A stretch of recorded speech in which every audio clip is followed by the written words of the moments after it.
Գերմանական հեղինակավոր Շպիգել պարբերականի ուշադրության կենտրոնում Հիսուս Քրիստոսի աշխարհում ամենաբարձր արձանի կառուցման ազգային նախագիծն է։ Գերմանացի լրագրողն այցելել է Հայաստան, տեսել Քրիստոսի արձանը, բարձրացել հատիս լեռ, զրուցել նախագծի գաղափարի հեղինակ եւ իրականացնող Գագիկ Ծառուկյանի հետ, հետո միայն իր ընթերցողներին պատմել, թե ինչ է տեսել Հայաստանում եւ ինչ է կառուցվում այստեղ։ Պարբերականում լրագրողը գրում է, որ հատիսում նաեւ ճոպանուղի է կառուցվելու, որպեսզի ուխտավորներն ու զբոսաշրջիկները բարձրանան գագաթ։ Հուշարձանի տակ կլինի թանգարան, արձանի հարևանությամբ կկառուցվեն հյուրանոցներ, իսկ էկրանները կցուցադրեն Հիսուս Քրիստոսի կյանքը ծնունդից մինչև խաչելություն։ Հեղինակավոր լրատվամիջոցն այս առիթով գերմանացի ընթերցողին պատմել է նաև Հայաստանի կողմից քրիստոնեությունը որպես պետական կրոն ընդունելու մասին։ Գագիկ Ծառուկյանը լրատվամիջոցի հետ խոսել է կառույցի մասին։ Լավագույնը, ինչպես միշտ, ես եմ կառուցում։ Ծախսերի մասին նա չի խոսել։ Այդ հարցին ի պատասխան ասել է. «Ես չեմ խնայելու»։ Շպիգելի թղթակիցը Քրիստոսի արձանի մոտ տեսածի մասին պատմում է.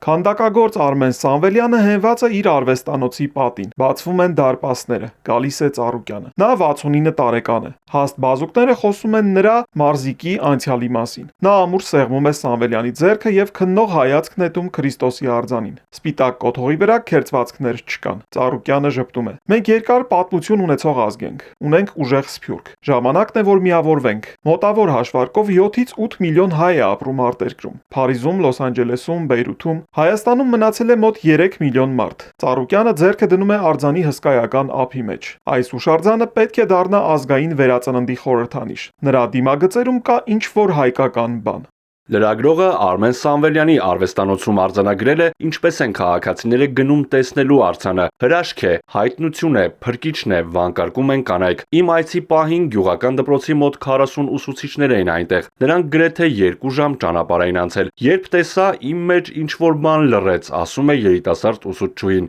Մյուս կինը, 3 որդիների մայր, ճերմակ հսկայի առաջ կանգնած, զգուշորեն դիպչում է արձանին, աղոթելով ավագ որդու համար, որ բանակից առողջ վերադառնա տուն։ Շպիգելը գրում է. Գագիկ Ծառուկյանը Հիսուսի արձանի կառուցմանն աջակցելը համարում է հայրենասիրական պարտք։ Ըստ նրա, յուրաքանչյուրը պետք է մասնակցի շինարարությանը, իսկ մասնակցության համար գործիքակազմ կա, կամավորները կարող են գրանցվել առցանց ձևաչափով։ Հատուկ անդրադարձ կա նաև կամավորական աշխատանքներին։ Հարյուրավոր հայտնի հայեր արդեն արձագանքել են շինարարությանը մասնակցելու կոչին։ Սոցցանցերում շատ արագ տարածվում են տեսանյութեր, որտեղ օրինակ հայտնի երգիչը շաղախ է լցնում, իսկ դերասանուհին հանդիսավոր կերպով քար դնում։ Կազմակերպվում է հյուրասիրություն, երաժիշտները նվագում են հայկական ժողովրդական մեղեդիներ, իսկ ավարտին կամավորական աշխատանքներին մասնակցողները ստանում են հավաստագրեր։ Հեղինակավոր պարբերականի լրագրողն արձանագրել է. այս գլուխգործոցը շուտով պետք է գերազանցի Ռիո դե Ժանեյրոյի 30 մետր բարձրությամբ արձանին, դառնալով Հիսուս Քրիստոսի